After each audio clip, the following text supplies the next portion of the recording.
This episode of the All About Nothing podcast is sponsored by listeners like you and Big Media LLC, encouraging you to check your voter registration. In a world where every voice counts, ensuring your registration is accurate and up to date is the simplest, most effective way to guarantee your vote is heard. Don't leave your participation to chance. Take a moment today and verify your status and stay ready for the next election by visiting theallaboutnothing.com/voter. Hey, it's Zach from What the Pod Was That and the All About Nothing podcast. And America's birthday is coming up faster than we can track. Celebrate Independence Day in style with ZJZ Designs' latest t-shirt collection on TeePublic. Introducing 3 brand new 4th of July heart designs that perfectly capture the spirit of America. These shirts feature vibrant, patriotic colors and unique heart-shaped designs that stand out at any celebration. Whether you're heading to a fireworks show, a barbecue, or just enjoying the summer sun, our 4th of July heart collection has something for everyone. Show off your love for the red, white, and blue with ZJZ Design. Visit ZJZ Design's TeePublic shop today and get ready to shine this Independence Day. Links in the show notes or visit ZJZDesigns.com and check out all the great designs. New designs come up often. ZJZDesigns.com. The All About Nothing podcast may have language and content that isn't appropriate for some. Listener discretion is advised. Welcome, Nothingers, to the All About Nothing podcast. This is episode number 315. I'm Barrett Gruber. Please subscribe and share the show. It's how we get new listeners. Also, please consider supporting the show financially by visiting theallaboutnothing.com and becoming an official member and proudly calling yourself a true Nothinger. We'll have more details on that at the end of the show. If you can't do that, give us a 5-star review, a like, and follow us across social media. You can find links at theallaboutnothing.com. Real quick, we also want to thank Joe Madge, South Carolina House District 89 candidate for the Democratic Party, as my guest last week. Had a really good time talking to him. Also met up with him at his Joe with Joe this past Saturday, where they all went out canvassing after I drank most of their coffee. And so Joe and his wife, Julia, I really appreciate them inviting me to that. Had a good time. All right, so we're going to get into this episode. First, I'll just say government works best in the dark. Backroom zoning deals, secret tax breaks, NDAs that keep public employees quiet about their ongoing government work, what they're doing, and the local reporters who used to catch all of it are mostly gone. My guest today spent 2 decades at the Washington Post chasing exactly that kind of story, including a series exposing special privileges for a wealthy landowner that was dodging water and sewer rules, and an investigation for Reveal that uncovered a massive backlog in the immigration system. That work became her book, Backroom Deals in Our Backyards. Winner of the Studs and Ida Turkle Award, these days she's tracking the next wave of secrecy, data centers, which I know no one here wants, but we still use AI. I don't get it. Behind closed doors, and what she calls Secrecy Industrial Complex. Please welcome investigative journalist Miranda Spivack.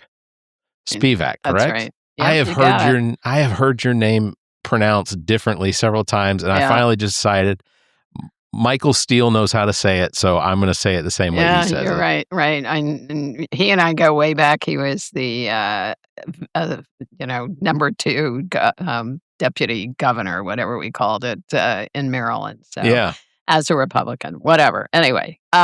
Thanks very much for having me, for protecting me, for, pronouncing my name correctly. It is Spivack. It is a tough one. It often gets misspelled, whatever. Anyway, you can find me on the internet in a lot of different ways, but it helps to spell my name correctly. Oh, so there you go. There are absolutely a wealth of you being interviewed, as well as 20 years of Washington Post work that you did. So it's absolutely a pleasure to have you on. I was very excited when we were approached about having you on, because I had read a number of your, I guess, columns and pieces from the Washington Post, and then what was it, about 2015 that your departure was kind of a shock to me. Yeah. But what was it like working for the Washington Post when it was good? Well, and it was actually 2013 when I left, so it's been a while. A while. So when I was at the Post, which was from 1990, actually I worked for a Post subsidiary for a couple of years, so 94 to 2013, almost 20 years. And at the time, it was still family owned by the Graham Company, Graham family, and Don Graham was very active in stewarding the paper and being sure that it was independent and aggressive, much like his mother had done during Watergate. So it was, a great place to work in a lot of ways. And also very, very devoted to the region that we were in, the Washington region, to local news, which has, DC, the DC area has about 5 million people in it if you draw a circle around the city and go out to all the different suburbs. And, as you know, that's bigger than many states. Yeah. The state of Maine has about 1 million people, a little more than that now. Wyoming, I think, is under 1 million. And so really covering these localities where billions of dollars are being spent in public money on schools, on roads, on all kinds of, on healthcare, whatever. And we did a lot of coverage of that. And as you can imagine, when there's a lot of money floating around, there is scandal. Yeah. And the Post was very aggressive on local news. Well, then the Graham family decided, for whatever reason, and they said it was economic, that they really couldn't make a go of it. They sold the paper to Jeff Bezos, which is around the time when I left.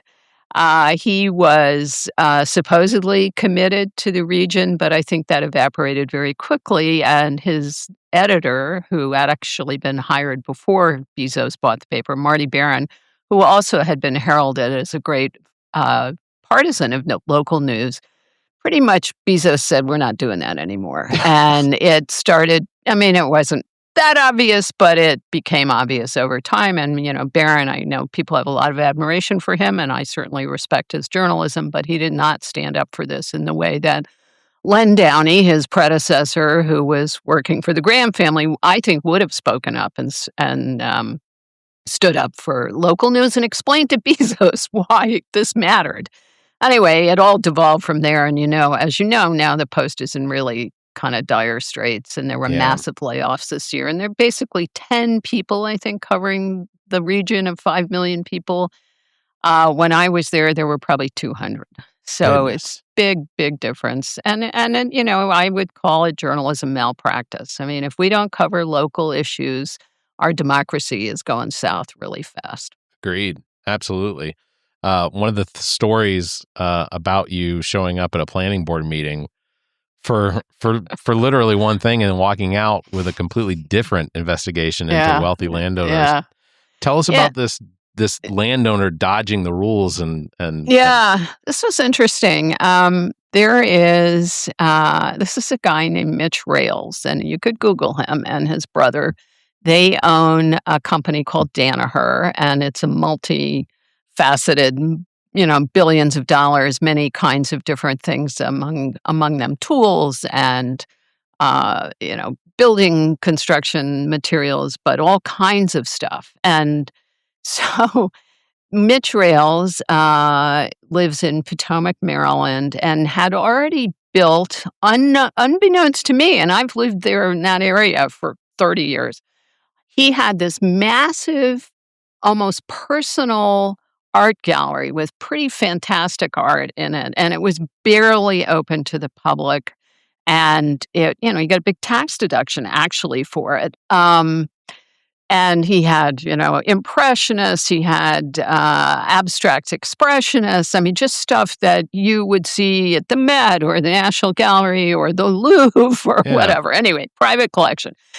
Okay, so because he had acquired lots and lots of phenomenal art, and a lot of it was in storage, he wanted to build another big building. And the other big building he wanted to build was about as big as the East Wing of the National Gallery in Washington. I can't give you the dimensions now. It's been a while, but it was big. All right, so here's the problem. He's outside the public water and sewer zone in Montgomery County, Maryland.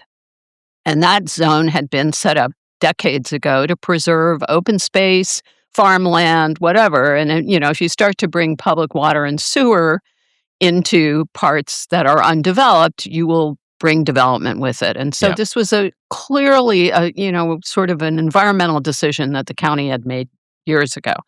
Anyway, he But he needed a sewer. He couldn't build this other building without having a real sewer system. Well and septic wasn't going to cut it for him.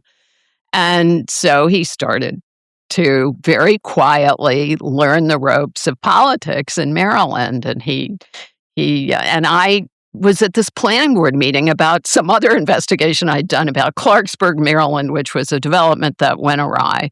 And I was trying to pick up some latest decisions on that. And I started listening to this lawyer who I knew of, a big development lawyer, talk about this museum in Potomac, Maryland, with all this fantastic art. And I'm like, I have lived here for decades. I've been to every museum in this region. I have never heard of this.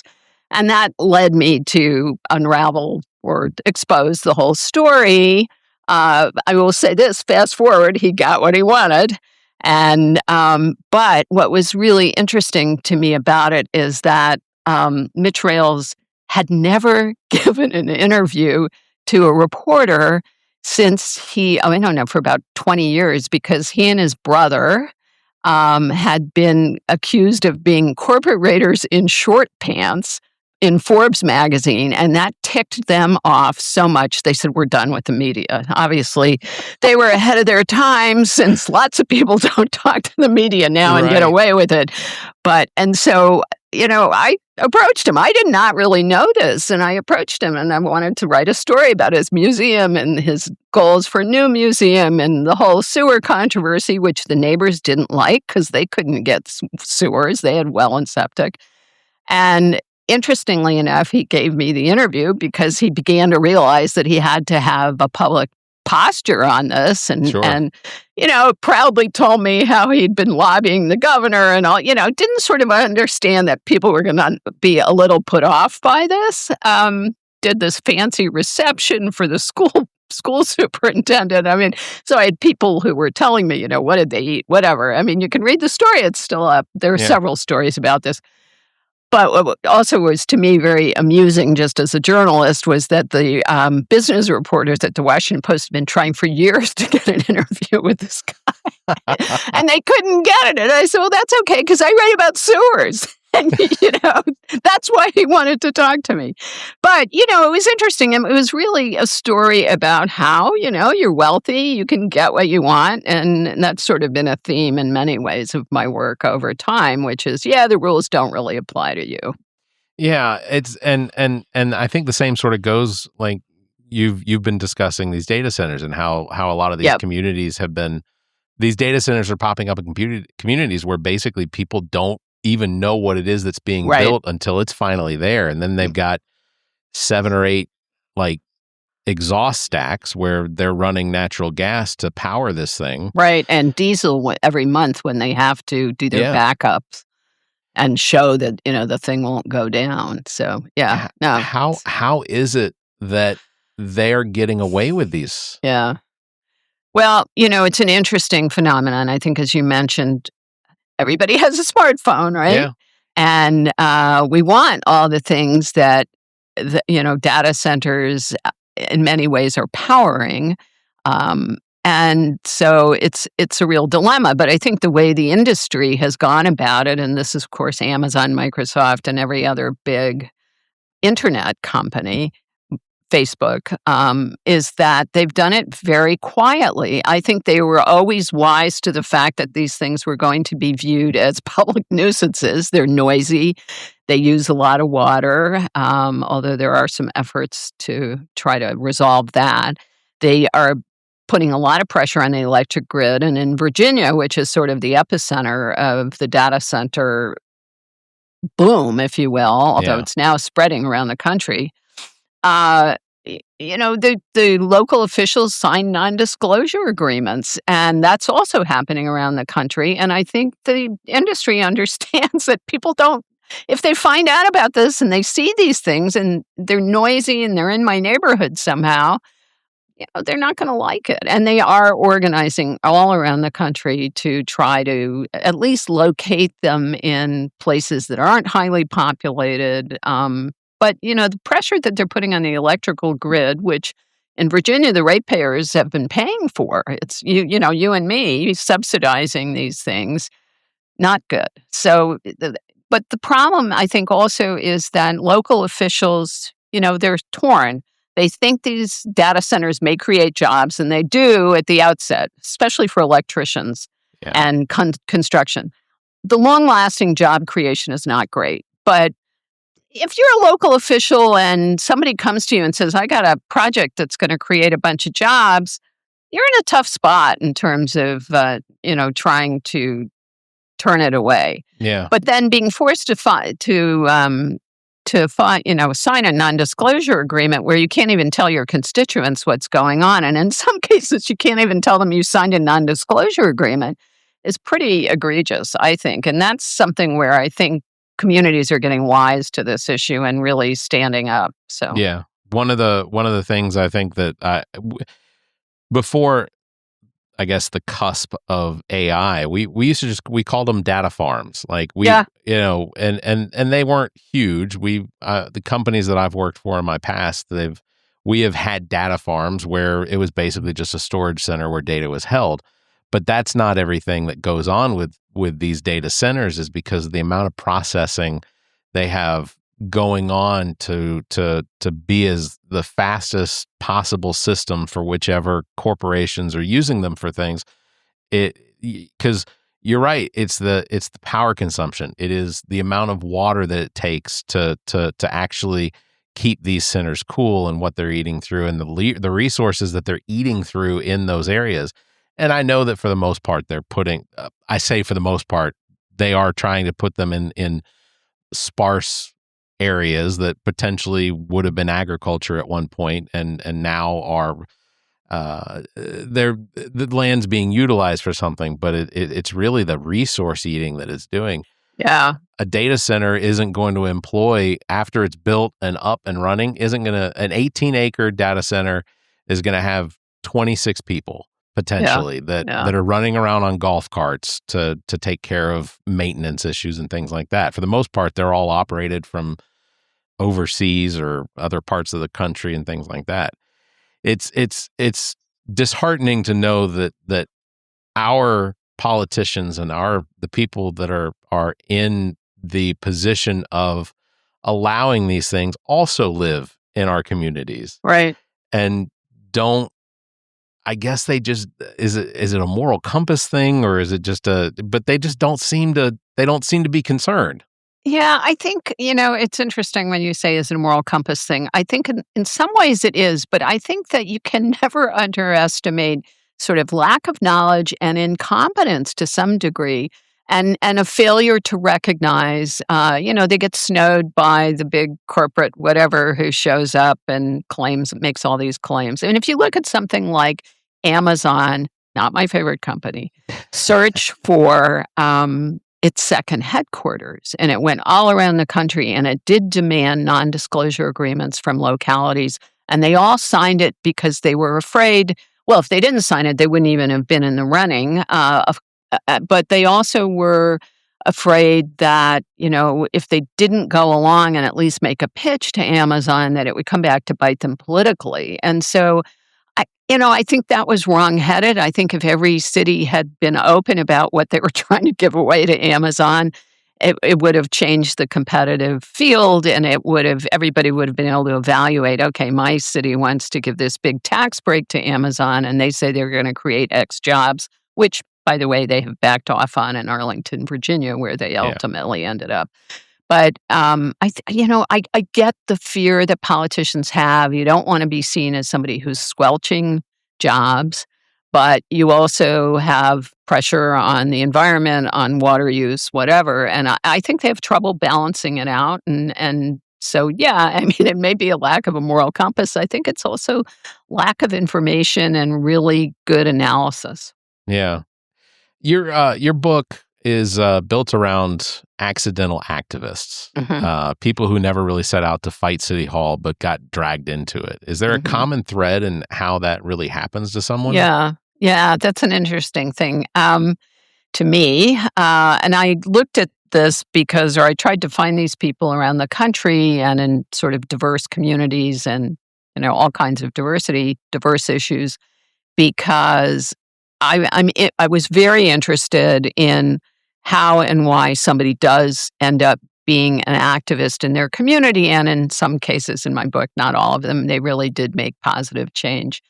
And I think the common thread is they find out that there's something wrong in their community. It was poisoned drinking water. It was a failing sewer system in a community in Alabama. It's toxins in firefighter turnout gear, problems with the algorithms used in the criminal justice system, and dangerous roads.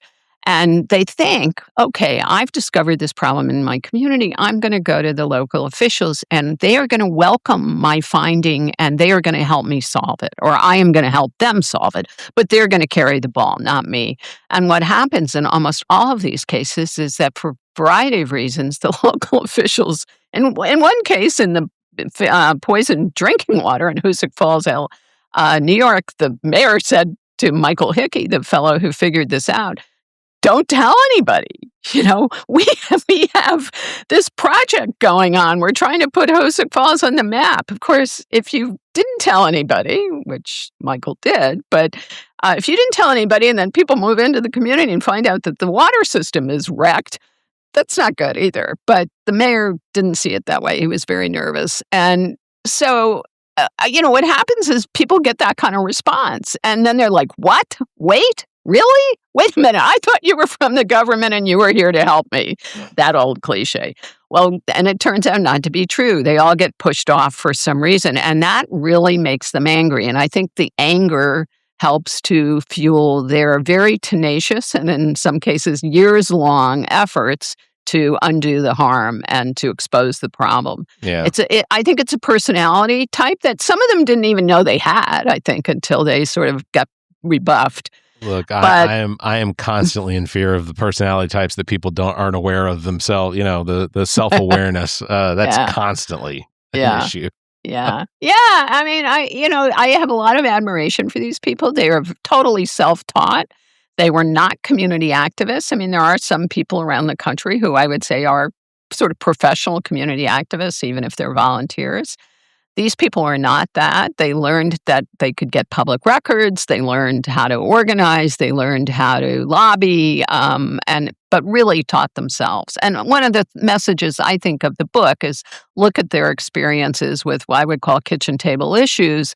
This is going on in your community too, and here's how they did it. So maybe we can short circuit the process for other activists. I mean, in some ways, the book is sort of a playbook, and in fact, the last chapter is a playbook for how you do this. But the individual stories are, to me, I had a lot of admiration for these people. I was amazed at what they were able to accomplish, and I think they have shown the way on a lot of different issues, which ultimately I think are issues that help, that if you can resolve locally, do help sustain and strengthen our democracy. Yeah. And also just having a desire to see your own locale or your own community just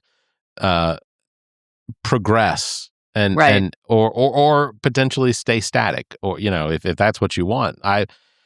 My own activism in the sense of our county, we have a plot of land near here that is within only 2 or 3 miles of where I live, but it's between me and the interstate. And that plot of land has come up for rezoning several times for, instead of single home development, multi-home, which is basically an apartment or an apartment complex. And I have a desire to see my property remain as high a value as I could potentially sell it one day. And I've had this desire to not see an apartment. And fortunately, there have been other people that as well. But it's as easy sometimes as just showing up to the council, looking at the agenda, what's going to be on the county council's meeting, right? And then attending the meeting. And when it's open to the public for discussion, then standing up and just expressing yourself, especially, keeping an eye on the person that is your voted official for that county council. And so it's really, it comes down, a lot of it comes down to just making sure that you're participating in the system. Right. I think that's one thing that, whether it's voting or being a part of the conversation is always just something that's extremely important. I've seen where my mother lives in Atlanta or just outside Atlanta, they have had a number of industrial parks pop up. And it's one of those things like she sees them and she said, or, you know, she and my brother will tell me about them or what's going in over here, or there used to be a forest here and things like that. And I just tell them, I said, you know, you have the opportunity to know these things are going on ahead of time. You just have to participate. Right. Right. So, you know, why do you think there's so much more attention being paid to things like federal scandals, but barely when this stuff happens at state or local I mean, level? I think that this goes back to the decline of local news. And, you know, there are a number of reasons for that, not the least of which was Craigslist, frankly, which, you know, sucked up all the classified ads, which are what sustains local and, you know, what's news organizations. And so that's definitely a problem, that the watchdog who used to be your proxy at the city council meeting isn't there anymore in many communities. And so you're absolutely right. People need to show up. And I think also I would just add to what you said, which is that not only do you need to show up, you need to show up before you need something. Yeah. And so you're right. You need to watch the agendas but, you know, get to know the city clerk, get to know the clerk at the courthouse. These are people who have their finger on the pulse. They also know where all the documents are. And you should get to know them and ask, you know, find out how they do their jobs and what kind of material they have and do it in a non-confrontational way and do it before you need something. You know, just go to become an informed citizen. Yeah. And then when you do need something, which inevitably you will. You'll know how to sort of push on the levers of power a little bit and get some help from, you know, people in government are not ogres. Many of them want to do the right thing, actually, especially state and local. Yeah. But just going back to your question, yes, I do think the decline of local news has been a problem when that means that people really need to step up. And they also need to verify information. I mean, the sharing of stuff on social media, you know, some of which is just completely false. You can't just share something you think might fit your criteria. You really need to try to verify information too and do a better job of that. There is, what do they call it? The internet slop and AI slop and stuff like that. It is, it's disturbing how many things I see or that people will send me. And I look at it and I'm just like, there's no way you looked at this and thought this was real. Why did you share this? Right. Like, right. But well, I mean, you know, we have a president who is sharing inaccurate information constantly on social media, or still claiming after 60 courts said this was not the case, that the election in 2020 was fraudulent. I know we're recording this on a Tuesday, but Tuesday, the 14th? 14th, Bastille Day. yeah. Bastille Day, you're right. But, you know, I think one of the things that is quite disturbing is the fact that this week he's planning on making some sort of formal announcement that both of the senators from the state of Georgia are, that he's trying to nullify their elections. Like, they were both elected in special elections in 2021. So, you know, that sort of seems weird because I think it was the FBI went and did a raid and pulled all of the ballots from 2020, but they're using the evidence from what they believe that they found in 2020 to try and nullify two elections in 2021. As well, Warnock was reelected in 2022. All right. So, like, I constantly have to look at what it is that comes out of the White House or the administration or what's being reported by some of the mainstream news and just be like, these numbers don't add up. And how come there isn't some news director somewhere going, we can't run this? Why would we legitimize or this? we have to run it and debunk it? And, you know, I do think there is some of that. I think there's a whole kind of thing, well, if the president speaks, we have to report it mindset. And, you know, I'm a little bit sympathetic to that, actually. I understand the mindset, but I think you have to do a lot of reporting that then will say, okay, well, yeah, he said X, Y, and Z, and not just the president, anybody else. But here's what we found. And it's, you know, this is wrong and this information is correct. And here's why. I think one thing the mainstream media can, of which I'm still a card-carrying member, I guess, can do is do a much better job of showing their work. So get people to understand why it is that we are reporting this and saying that it's false. And here's all the verification we went through. I think that would help. Media trust is way down. A lot of that mistrust has been sown again by Trump and his allies. Yeah, I often find myself in this weird realm where I think that maybe if the reporters were just a little more aggressive, maybe if there were more Caitlin Collins out there to really push. One of the things that I find that Trump really likes to do is when he doesn't like a question, he just will talk over and belittle whoever it is that's asking the question. I don't say this because I think that my interactions with some of the geriatrics in my life, I have found that when they start talking over me, that I just talk over them, and it doesn't, there's no solution to it, but it makes me feel better. But it does seem like sometimes, in some cases, even if it's more liberal progressive media versus the right wing media, it does seem sometimes like the president gets off the hook for some of the things that he says, especially when he holds those Oval Office sit-down press conferences where we're constantly reminded of what it looks like to have poor posture or whatever. It's just constantly, it just feels like over and over we're being battered by an administration that has no desire to be honest with us. And is it always Trump, or is it the people that are telling Trump what to say or giving Trump the information? It's just constantly confusing. But anyway.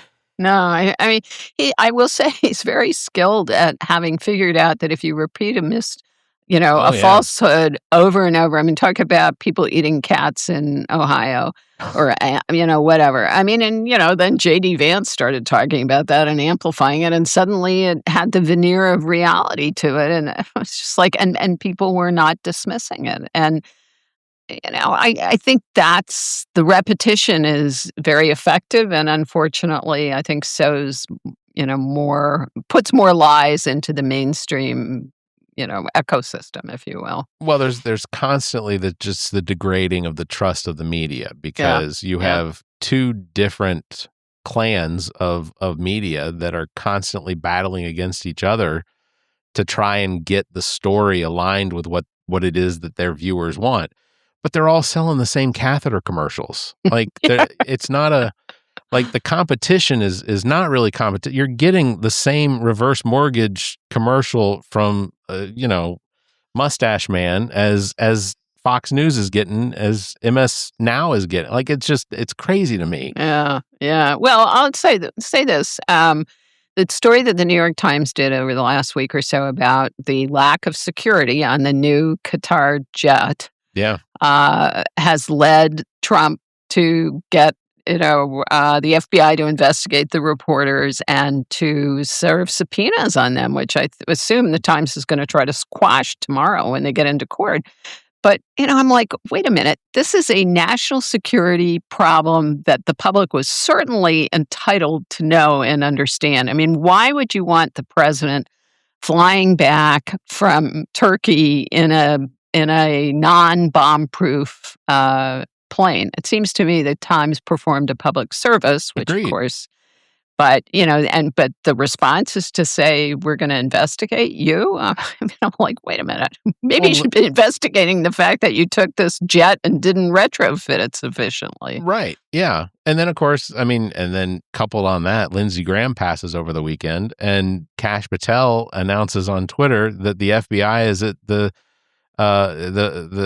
available for a potential investigation into what? Like it's that constant barrage of information that doesn't really have any validity for anything. Like Lindsey Graham died of based on the reporting, if it's this aortic dissection. Yeah.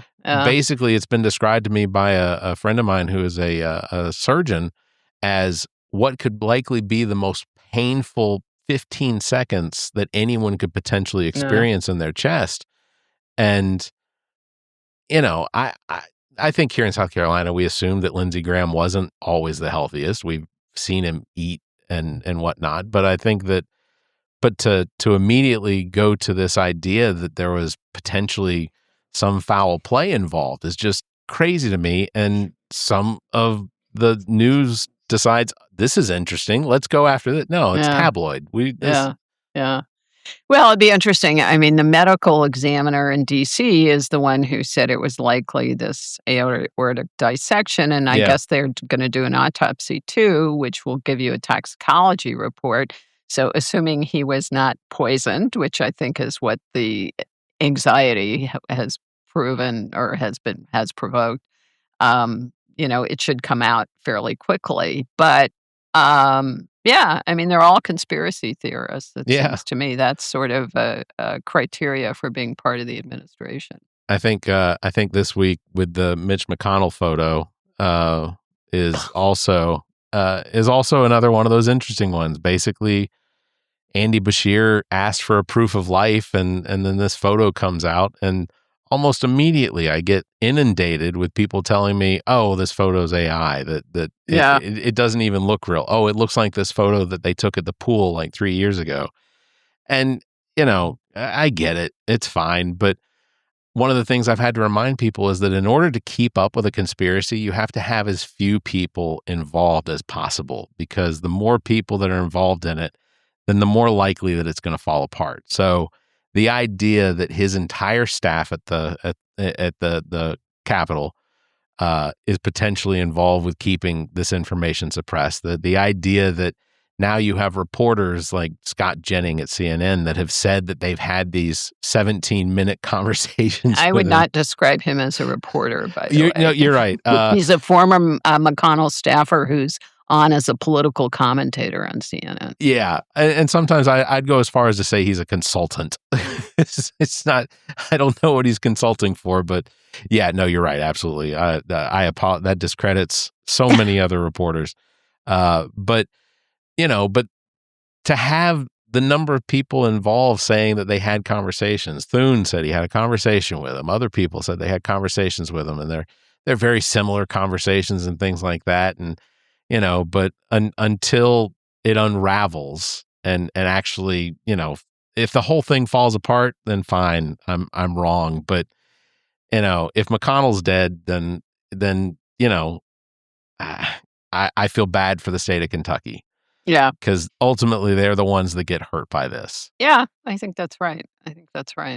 So, well, speaking of secrecy and Yes. whatnot, you call it the secrecy industrial complex. What does that actually look like in practice from like a federal agency all the way down to like county planning boards? Yeah, I think I will say this, that most of my reporting over many, many years has been state and local. So, the federal situation right now is so fraught because among many people who have been laid off by DOGE and by the Trump administration were, for example, all the public records officers for the Center for the CDC in Atlanta. They were all laid off. Some of them have been reinstated because, oh my God, we need somebody to respond to public records requests because there's a law, the Federal Freedom of Information Act, which requires the federal government to respond initially, at least in 20 days. So they're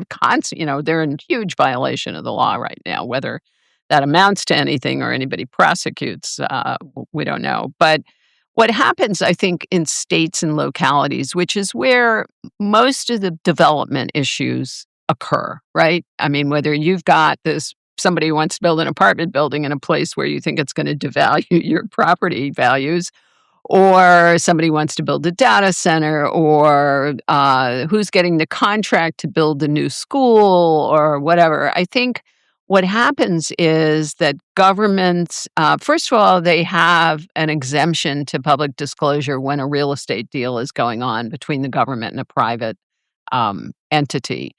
And that's pretty much nationwide in every public records law across the country. So real estate deals can be kept secret up to a point. And supposedly that's because, you don't want them to jack up the price because of competition or whatever. But it also keeps the public in the dark. And that's a problem, I think. But so you have that's built into the law. But then what you also have is governments that are anxious, that don't really want the public looking over their shoulder because it's kind of messy and annoying. And, that person who goes to the city council every week and yaks about ridiculous stuff, The that potential person. apartment building, right? Yeah. No, I don't mean that. No. But, I'm saying that myself. I knew I was annoying. yeah. But yeah. Yeah. Because ultimately, it's not going to harm me. Right. But whatever. I mean, I think what happens is these governments get into a defensive crouch, and they really, it's just the public's annoying. And some people in the public can be very rude. I will say that. I always tell people, when you're going to do this kind of work, you better be absolutely perfectly polite, even when you're annoyed, even when you think they're jerking you around. You just don't lose it, because they will use that against you too. Yeah. But so I think, and then there is another issue, which is state legislatures generally underfund local governments. And so unless you're in an affluent part where the property taxes are high and it's getting kicked back to your community, then local government is often operating at low budgets. And by law, in every state, both the state and the local governments pretty much have to balance their budgets every year by law, which is not true of the federal government, which we know can run a huge deficit, whatever. 41 trillion. Yes. So I think all of those things combine to it's just easier not to be open about what you're doing in government until, you've dotted the I's and crossed the T's and tied the bows, and here it is, here public, here's what we want. So the problem with that, and this is true in my book, is that things aren't perfect in government, and they are often operating at the behest of corporations. For example, in this community in Alabama, Uniontown, which I've written about in the book, they have a failing sewer system. There is a big catfish plant in the town. Okay, it's a source of jobs. So right there, you've got an issue. You don't really want to shut them down. But state records, which we were finally able to obtain, I and the community activists in the community, show that the catfish plant has routinely overused the sewer system and the water system. And so what do you do about that? Well, they might get a little slap on the wrist, but that has not stopped the federal government and the state government from going ahead and trying to build a very complicated sewer system now that the public, the poor ratepayers in the community are at risk of having to pay for, to subsidize this catfish plant, because I think the government has just decided, it's easier to fix things, not to fine them, whatever. And so this all gets sort of done behind closed doors, and the community has tried really hard for years to get information about who's spending what and who's getting the contracts and why is this polluter, if you will, getting a pass. And, somebody somewhere has made a decision that this was the better way to go. But it's your tax money, it's your rates that you're paying for electricity or water or whatever. And it's just, it's just too messy to let you intervene, I think. Some of it's deliberate. I mean, sometimes these corporations are running the show in these small communities. And, they donate to the Boys Club or the Y or whatever. They're good corporate citizens. But in the meantime, they are using our resources way more than they are paying for. Yeah. No, you're absolutely right. I think, an anecdote to that is even in high school, our sports programs were heavily being compensated by different law firms around town, which isn't a big deal. But one of the ones that was a corporate scholar or a corporate sponsor for our high school was Georgia Pacific, who has been accused of everything from the depletion of lumber, that they would go in lumber areas earlier than they should have been or should have been allowed to, and then they go, but but we're also giving this high school all of their baseball equipment. Right, You know, right. And we have our names on their their right. uniforms. Yeah. Who put in that scoreboard?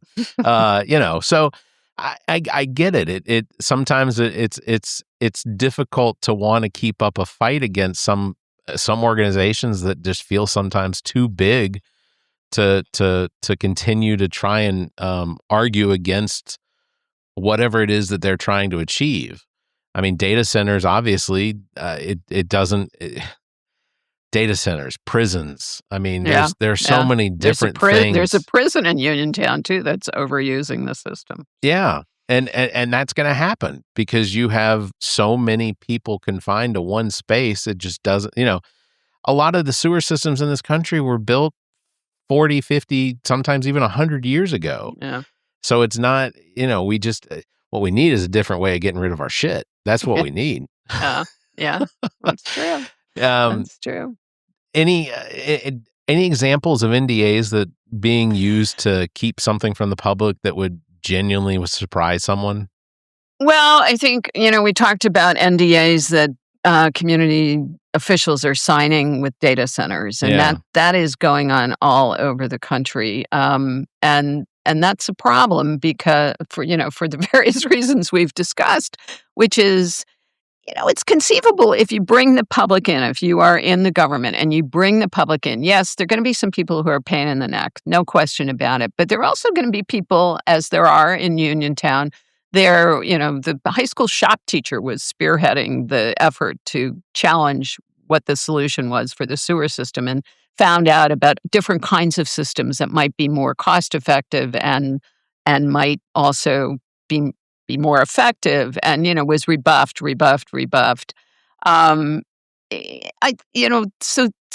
I think that pretty much non-disclosure agreements should be absolutely not used, state and local government. And then, there's some effort around the country to try to get them banned, although I think you may end up with some kind of First Amendment free speech challenge if you try to ban them. Who's saying you can't do this? But I think they are being used in all kinds of situations. I mean, the cable companies routinely got early notice of public records requests and also often non-disclosure agreements when they signed a contract to get what was then cable, now FiOS.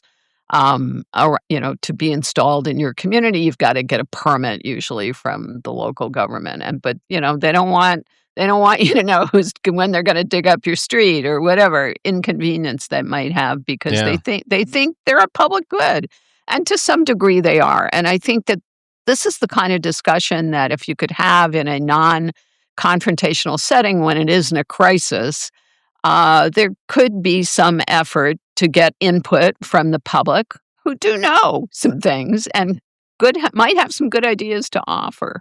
But, again, there's sort of this defensive crouch, push people away. We don't have time to deal with this kind of thing. So. Is there anyone in all of your experience that you felt like, as far as a community or community leaders, that we're doing it the right way? In my experience, not so much. And it's interesting because I've had that question before, and I probably should think about it a little more deeply. But for the kind of reporting that I have done, it has been mostly to expose some kind of wrongdoing. Yeah. And I think you ask a very good question. I know that there are some communities in the country, Austin, Texas, supposedly is one of them, where they have done a better job, for example, about responding to the public when the public wants information, which, under law, you're supposed to be able to get. But I think there's a whole culture shift that needs to occur in our state and local governments. And I think they do need to try to open themselves up to public input. And the public needs to be, as I said, very collegial and collaborative. But, why not convene meetings in your community periodically to just sort of brainstorm good ideas? What do we need in this community? How do we get cleaner water? What do we do about sewer problems? Is there a way that we can work this out? Can we look at some of the research on on getting forever chemicals out of the public drinking water, which was the case in Hoosick Falls. Um, I just think the whole notion of trying to be more collaborative is something that governments could work on and communities could suggest, but I don't see it happening too often. I'm sure there are good examples out there. And if people are hearing this podcast and want to get in touch with me and tell me how great it's going in their community, I would like to hear about it. But have I found them? No. Yeah. No, and I think that's one of the things that if you can't think of one offhand, then the likelihood is that there's a good possibility that for the most part they've all kind of given us the ick. Yeah. And one of the things I think that, you iterate is that losing local news isn't just a business story. It's not just losing a newspaper that, was getting advertising from the restaurants in town, the sports, or whatever. That's the sort of impact that if there isn't reporting on what's going on locally or keeping power in check, then you really can't have an informed public about what's going on. Right. But it's also the responsibility of the public to continue to buy those papers and to have those subscriptions and things like that. I think I look at, like, I used to get the newspaper every single day when I moved here to Columbia, and then they went digital, and I was like, oh, well, I can just I'm looking at the articles and I see the advertisements on the webpage. Therefore, I'm doing my part by glancing past these advertisements on an online newspaper. But that has had now the effect is that everything's behind a paywall. Yeah. So I have to have a digital subscription. Right. My preference would be to hold something in my hands. Yeah. That's interesting. I'm very old school. I still get the New York Times in print every single day, and it costs a fortune. But let me say this about local news, which is, most people, depending on where you live in this country, are willing to go into a coffee shop and spend $5 on a coffee drink. Sure. Right? More than once a week, often. So could you please come up with $30 a month to, if it's the local media that's for profit, or the lot of the small startups that are around the country that are trying to do legitimate news gathering, could you make a donation to them of $30 a month, or to your public radio station if you believe in that? Whatever. Yeah. I think you can. I think people need to look at how they're spending their money. I mean, good journalism takes money, and we all really want to be accurately informed, and I think you have to pay for it. But it's a huge problem. What do you think about content creators that are potentially doing some of this local reporting about things? I think, you have to look at them, and they have to show their work too, just what I'm saying about mainstream media. I think if you are considering yourself a reporter, even if you have no experience and no training, but you've shown up somewhere, then you need to tell us why you believe this information is true and what your sourcing is and what documents you've looked at. And, did you show up at the city council meeting? Is there a recording? I have anxiety about content creators. I can see that. And I think that, interestingly enough, the Washington Post is now doing a whole thing over here with content creators. And I'm like, whoa, is this going to absolutely kill the brand? It may. But, when I did research for my book, I found a lot of people on Facebook. I didn't take what they were saying at face value. I got in touch with them. I interviewed them. Yeah. Whatever. But, it was a source of potential sources, for example. And I guess that's what I would look at a content creator. I don't know that I could take their word for it, but I'd be interested in talking to them. Yeah. Interestingly enough, there's an organization based in Chicago called Documenters. It's worth looking at because they're spreading around the country. They are training civilians. That's what I would call them. They're not lawyers. They're not journalists, but they are, they're interested people who want to find out what's going on in their community. And they're doing some training for them about, go to a meeting. Here's what you need to look for. Here's how you report on it. So, I would if you're going to be a content creator, get out there and get some credentials and some training, please. Yeah, I had to go to school to become a broadcast media journalist. So that was it's a profession. It's a profession. It's not a gee, I can show up and do this. No, I think, and then I look at the people like Don Lemon, who had worked for CNN for so long, and then no longer with CNN, and I legitimately have faith that what he is telling me, that isn't just his opinion, is probably accurate. He has built, at least in my opinion, an atmosphere of trust. Mm-hmm.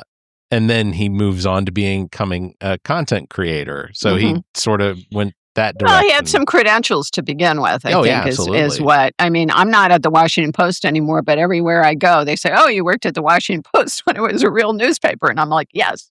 That's right. No, you're absolutely right.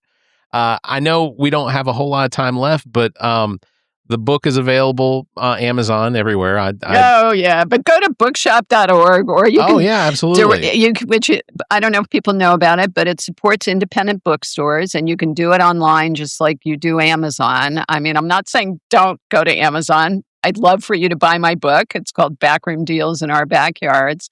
It's published by the New Press. You can also order it directly from the publisher. They have it online and so, there's that way too. But, whatever you do, buy the book. I think it's useful to people. And I love to hear from readers and people with ideas about more examples of state and local secrecy and how to crack the obstruction code. Yeah. And your website is mirandaspivack.com. Yep. So they can absolutely check that out. Check the show notes. They'll and I have a Substack now too. Oh, fantastic. Backroomdeals.substack.com. And I'm writing every once a week about some egregious secrecy issue. No, that's fantastic. I'll put that in the show notes as well. Yeah, you can thanks. Count me in as a subscriber. Yeah. So what's the plans? Are we already looking to what the next book is going to be? God.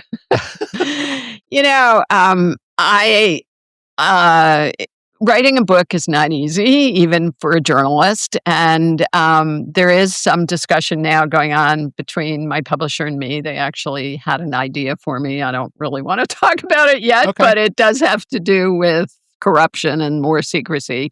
So I am looking for more examples and, very open to hearing from people all around the country. And, we'll see. I mean, after I wrote this book, I was like, I'm not writing another book.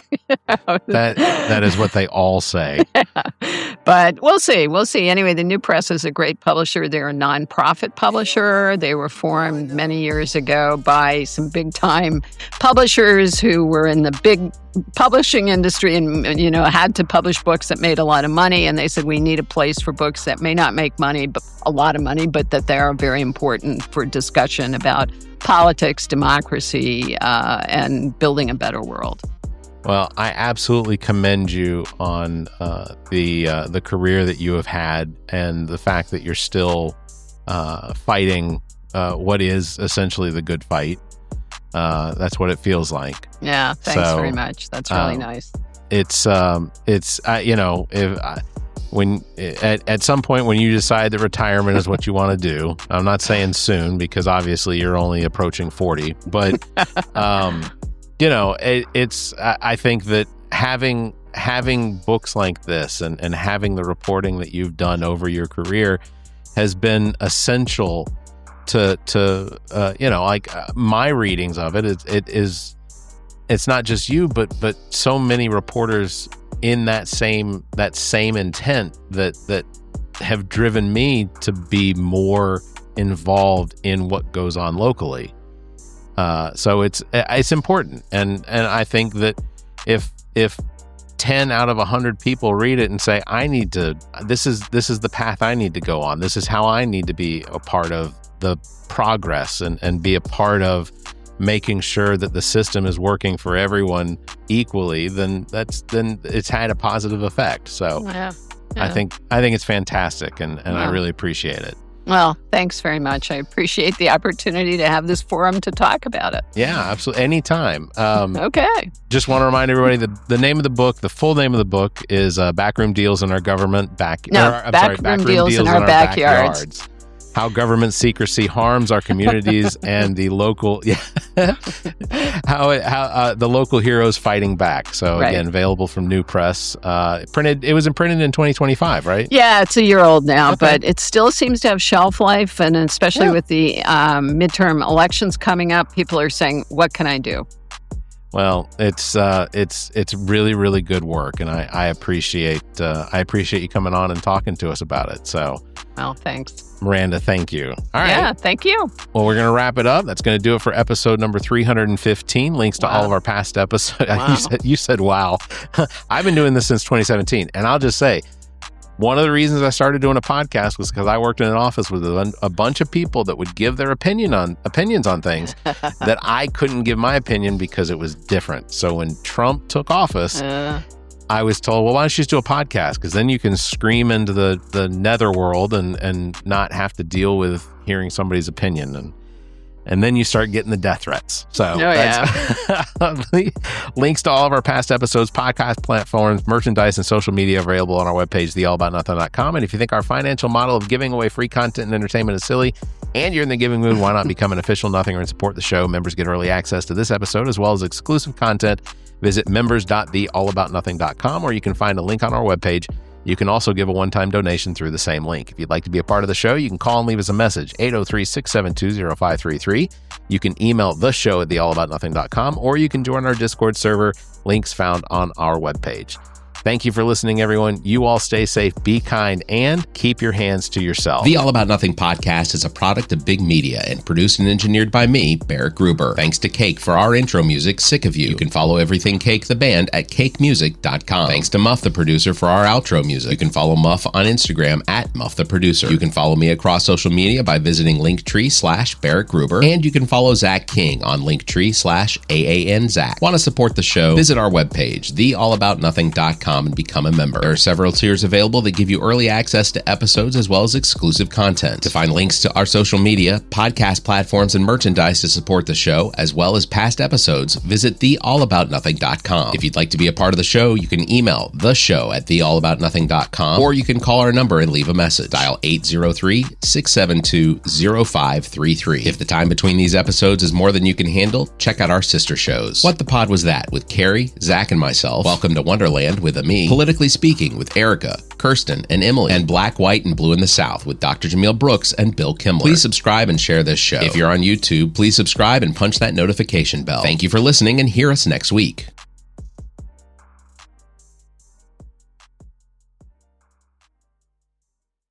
The preceding podcast is solely owned by the host or hosts and is distributed by Big Media, LLC. Copyright 2026. Well, you've made it to the end. You survived the rambling, the tangents, and whatever nonsense we just subjected your ears to. Congratulations. Now that your brain is sufficiently scrambled, how about doing something productive for democracy? Before you go off to forget everything you just heard, do yourself a favor and double-check that your voter registration is actually legit at theallaboutnothing.com/voter. It's about the only way to make sure your vote counts, even if your taste in podcasts is questionable.